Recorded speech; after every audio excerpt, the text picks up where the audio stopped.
네, 여기 묵상간증 나느냐 인도 왕자입니다. 제가 초등학생 시절에 아버지께서 주한 인도 대사관의 외교관으로 발령을 받으셨습니다. 그래서 저희 가족은 인도에서 4년간 살았습니다. 그 당시 저희 집에는 하인이 7명이 있었습니다. 문을 열어주고 집을 지키는 문지기, 넓은 정원을 가꾸고 저랑 놀아주는 것이 임무였던 정원사, 운전기사, 바닥 청소부, 바닥을 제외한 곳을 청소하는 청소부, 가정부, 그리고 어머니보다 훨씬 요리를 잘하는 요리사까지 저는 언제든지 원하는 음식을 주문하여 먹을 수 있었고 물도 직접 떠마신 적이 없을 정도로 대접을 받으며 지냈습니다. 하루는 코끼리를 타고 다른 날은 낙타와 말을 타고 놀았습니다. 가치관이 막 형성될 시기에 그렇게 저는 왕자처럼 살다가 한국으로 돌아왔습니다. 그런데 한국에 오니 한국말을 못한다고 친구들에게 따돌림을 받았고 또 몇 년 후에 미국에 가서는 온갖 인종차별을 겪으며 힘든 시간을 보냈습니다.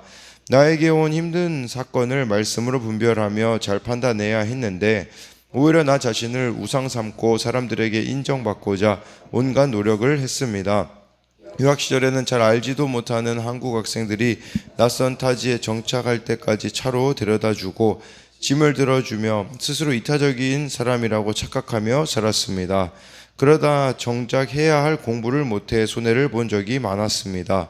또한 부모님이 보내주신 돈이 넉넉하지 않음에도 남들에게 인정받으려 밥을 사고 돈을 쓰다가 전공책을 사지 못하는 일도 있었습니다.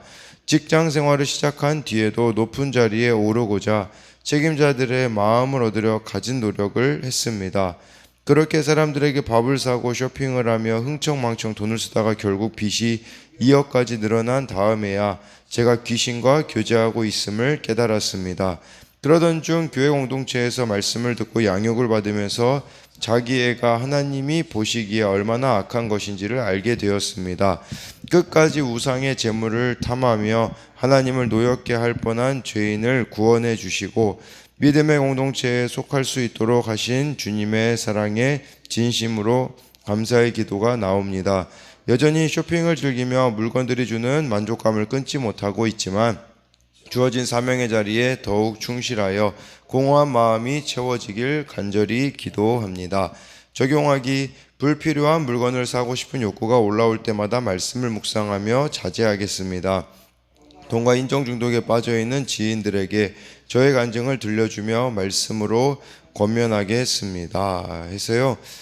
정말 여기 이렇게 인정에 대한 부분들, 인정도 중독이라고 할 수 있겠죠. 그래서 이타적인 척하고 거기다가 또 사람들의 마음을 얻으려고 가진 노력을 하다 이렇게 빚이 2억까지 늘어난 뒤에야 귀신과 교제하고 있음이 깨달아졌다라고 이렇게 말해주고 있고, 또 여기 말씀을 듣고 양육을 받으며 자기 애가 하나님 보시기에 얼마나 악한 것임을 또 깨닫게 되었다고 하고 있습니다. 네, 오늘은 이 고린도전서 10장 14절부터 22절까지인데요. 이것도 또 계속해서 마지막 구절하고 좀 연결이 돼야 돼요. 어제 마지막 구절이 무엇이었냐면 사람이 감당할 시험 밖에는 너희가 당한 것이 없나니 오직 하나님은 미쁘사 너희가 감당하지 못할 시험을 허락하지 아니하시고 시험 당할 즈음에 또한 피할 길을 내사 너희로 능히 감당하게 하시느니라, 이렇게 말씀해 주고 있어요. 그러니까 근데 오늘 말씀을 시작이 14절에 그런즉 내 사랑하는 자들아 우상 숭배하는 일을 피하라, 이걸 연결시켜 보자면 하나님께서 피할 길을 내실 것이기 때문에 각자가 지혜로운 방식으로 우상 숭배를 피하라는 겁니다. 그러니까 충분히 우상 숭배를 피할 수 있기 때문에 하나님께서 주시는 지혜로 이것을 피해야 된다라고 말씀해 주고 있어요. 근데 14절에 바울이 고린도 교회 성도들을 표현할 때 내 사랑하는 자들아 라고 말씀하고 있습니다. 이 사랑하는 자들아라는 것은 바울이 구원을 목적으로 진정으로 이렇게 고린도 교회 성도들을 사랑했다라는 거예요. 그렇기 때문에 상대방이 지켜야 할 진리를 정확히 전달할 수 있었다라는 거죠. 하지만 내가 피해야 할 일을, 여기서 우상숭배하는 일을 피하라고 했잖아요. 내가 피해야 할 일을 지적해 주는 말을 멀리 한다면 그런 사랑을 받을 수 없다라는 겁니다. 듣기 싫은 이야기라도 나를 사랑하시는 주님이 주시는 말씀임을 알고 설득될 때 그 사랑 안에서 우리들의 믿음은 자랍니다. 내가 예수님을 영접하여 구원받은 자임을 안다면 가지 말아야 할 자리를 피하는 온전한 믿음의 결단이 필요하다라는 거예요. 왜냐하면 우리는 언제든지 이런 유혹들이 우리들에게 지속적으로 다가올 수 있기 때문에 피해야 될 곳은 피해야 돼요. 우리를 또 죄짓게 만드는 사람이 있다면 또 내가 거기에 유혹을 느끼면 피해야 되는 거겠죠. 그러니까 죄로 우리를 이끄는 환경이 있습니다. 근데 그런 환경에서도 나는 유혹을 이겨낼 수 있어 라고 자만하는 것은 어리석은 태도라는 겁니다. 그래서 이 14절에 대한 적용 질문은 나는 듣고 싶은 말만 들으려고 하지 않나요? 정말 나에게 필요한 쓴소리를 들으려고 하나요? 따라야 할 교회 공동체의 권면은 무엇이 있을까요? 내가 오늘 피해야 할 자리와 사람은 누가 있을까요? 15절에 나는 지혜 있는 자들에게 말한 것과 같이 하노니 너희는 내가 이르는 말을 스스로 판단하라 라고 해서요. 이 말씀이 고린도 교회 성도들이 지혜로운 수준은 아니에요. 근데 이렇게 지혜롭다라고 표현을 한 것은 이들이 영적으로 지혜가 있다라는 말이 아니라 지혜로운 자가 되기를 원하는 바울의 바램이라고 할 수 있습니다. 그리스도인들에게 있어서는 이 지혜는 하나님의 뜻과 계획을 올바로 판단하기 위한 것이라는 겁니다. 그렇기 때문에 우리가 이렇게 영적으로 지혜로우면 하나님이 주시는 또 지혜가 있으면 잘 분별할 수 있음을 이렇게 말씀하고 있는 겁니다. 그래서 이 15절에 대한 적용 질문은 나의 신앙이 자라지 않는 고질적인 문제는 무엇이 있을까요?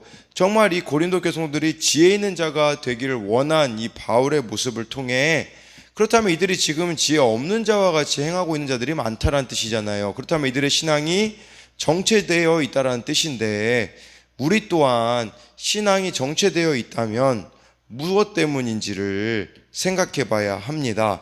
16절에 우리가 축복하는 바 축복의 자는 그리스도의 피에 참여함이 아니며 우리가 떼는 떡은 그리스도의 몸에 참여함이 아니냐라고 이렇게 말씀하고 있는데 이 성찬을 말하고 있는 거죠. 이 축복의 자는 예수님의 피에 참여하는 것이고 떼는 떡은 예수님의 몸에 참여하는 것을 이렇게 말씀해 주고 있어요. 그래서 고린도 교회 성도들이 성찬을 그 당시에는요 매주 했었습니다. 매주 모여가지고 이렇게 성찬을 했는데 17절에 떡이 하나요 많은 우리가 한 몸이니 이는 우리가 다 한 떡에 참여함이라 라고 해서요. 지금이야 이 성찬식을 잔도 다 따로 하고 그 빵도 다 이렇게 잘라서 주잖아요. 근데 이 당시에는 하나로 했었어요. 큰 한 덩어리의 빵 그리고 이 포도주도 한 어떤 그릇에다 넣어서 모두가 이렇게 돌아가면서 마시고 떡을 떼었거든요. 근데 그것의 의미는 하나됨이라고 이렇게 말씀하고 있습니다. 그래서 하나의 떡이 떼어 여러 사람에게 주어지듯이 여러 사람이 이 성만찬을 통해 예수님께 지체로 속하게 되어지는 거예요. 그러니까 성찬한다라는 것은 우리가 예수님 그리스도의 한 몸으로 연합하는 것을 말씀해 주고 있어요. 그러니까 예수님과의 연합을 나타내는 것이고 또 한 가지 성찬의 의미는 한 몸임을 강조하는 겁니다.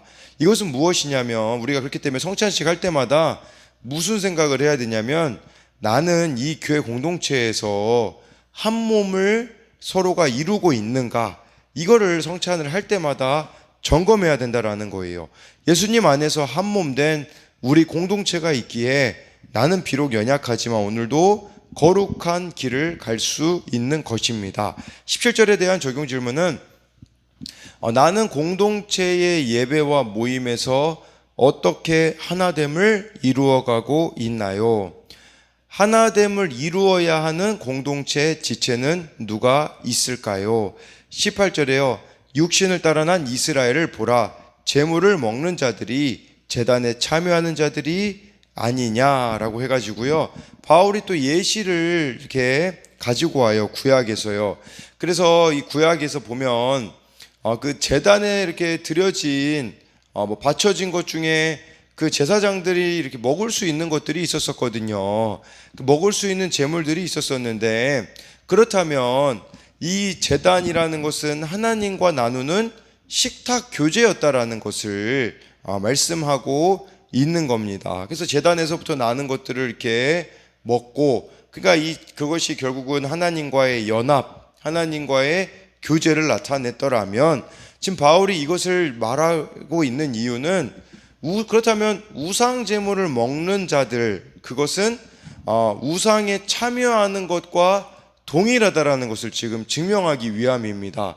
그러니까 하나님의 그 제단으로부터 나오는 음식을 제사장이 먹었다라는 것은 이 하나님과 하나됨이라면, 우상 제물에게 바쳐졌던 그 음식을 먹는다면 그것도 역시 우상과 하나됨을 나타내는 것이다 라고 지금 주장하고 있는 것이죠. 19절에 그런즉 내가 무엇을 말하느냐, 우상의 제물은 무엇이며 우상은 무엇이냐 해서요.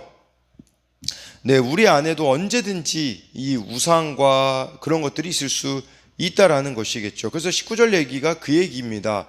우상으로부터 나오는 우상 제물을 제물로 바쳐졌던 것을 먹는다면 그것과 연합하는 것임을, 우상 숭배하는 것임을 잊어서는 안 된다라는 겁니다. 이것뿐 아니라 우리 마음에 여러분들이 품고 있는 것들 있잖아요.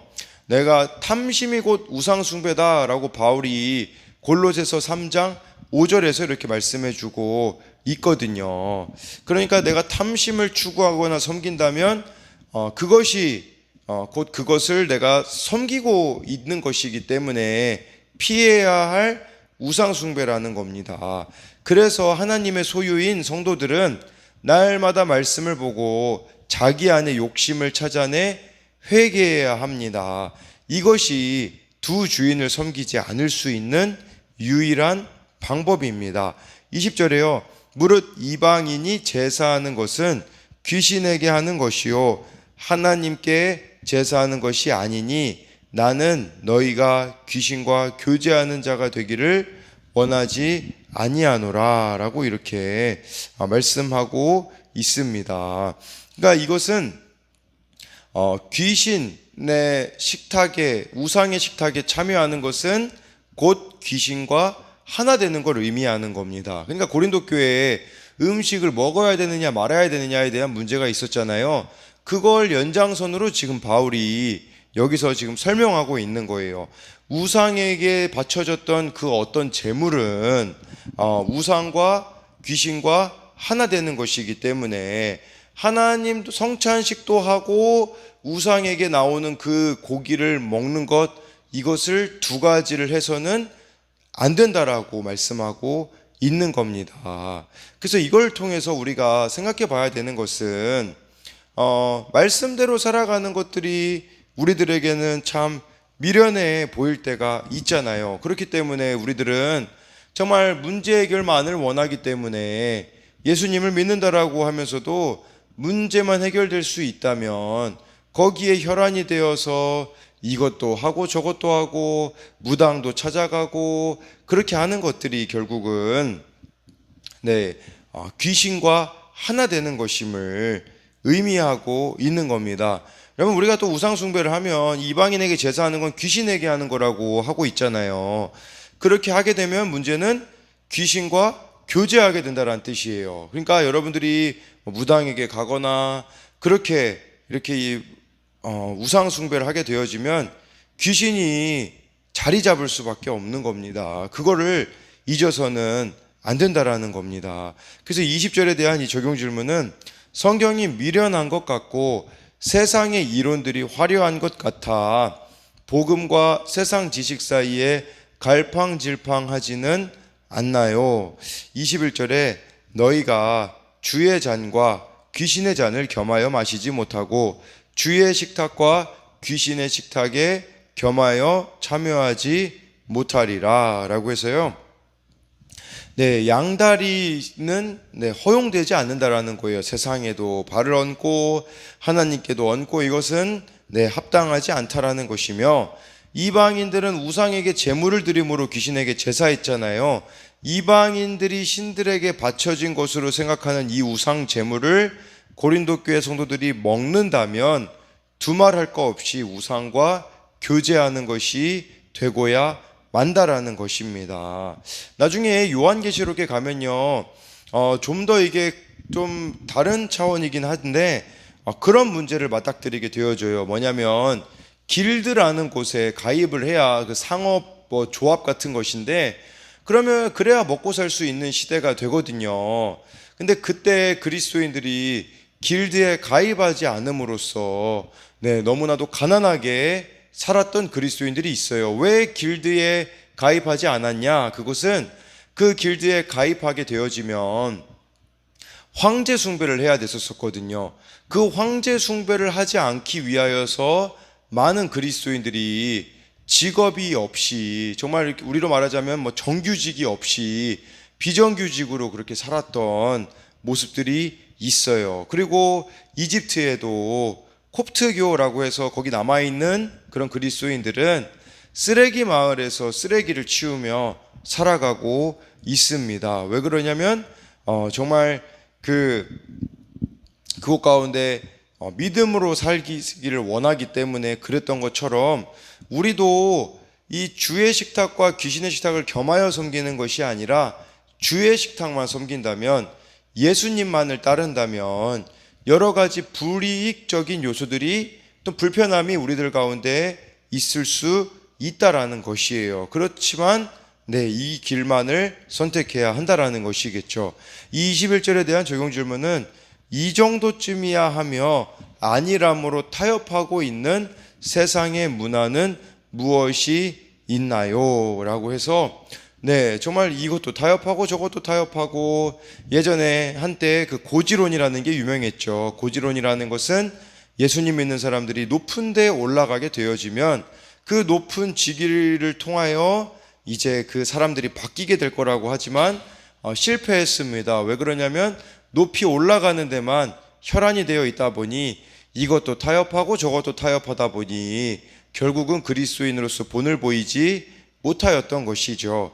22절에 그러면 우리가 주를 노여워하시게 하겠느냐, 우리가 주보다 강한 자냐라고 해서요, 여기서 노여워하다, 주를 노여워하시게 하겠느냐, 이 노여워하다라는 단어를 헬라어로 보면 질투하다라는 의미가 내포되어 있습니다. 하나님은 질투하시는 분입니다. 하나님은 우상을 미워하세요. 근데 하나님의 질투와 인간의 질투는 다릅니다.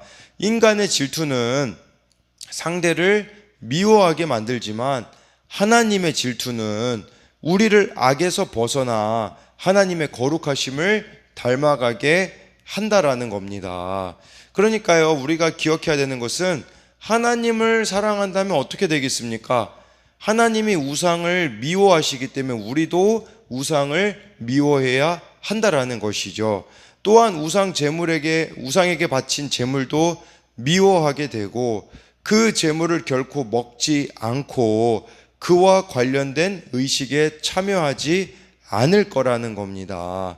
하나님의 마음을 우리가 안다면 우상 제물 섭취의 문제를 우상 숭배의 관점에서 이해해야 한다라는 것을 말씀하고 있는 겁니다. 근데 이것은 다른 얘기도 아니고, 주기철 목사님에게도 그런, 또 일본에서 신사참배를 강요하면서 차 안에서 신사를 향해 조금만이라도 그냥 고개를 숙이기만 하라고 하잖아요. 그러나 그것조차도 하지 않았던 것처럼, 지금 바울은 고린도 교회 성도들에게 그 값싼 우상에게 바쳐졌던 고기 아예 먹지 말라고, 지금 그것은 우상에게 바쳐진 것이기 때문에 그렇게 하지 말라고 말씀하고 있습니다.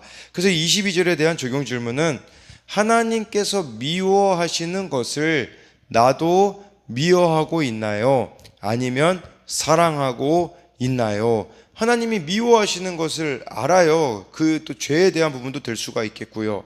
근데 우리가 그것을 여전히 붙잡으려고 하고 사랑하고 있진 않는가 돌아봐야 합니다. 그렇기 때문에 정말 오늘 이 말씀 가운데 우상 숭배하는 일을 피하라고 말씀하고 있듯이 또 우리 안에 자리 잡고 있는 그 우상들의 요소도 정말 내어놓음으로써 예수님과만 연합을 하는 여러분들이 되시기를 소망합니다.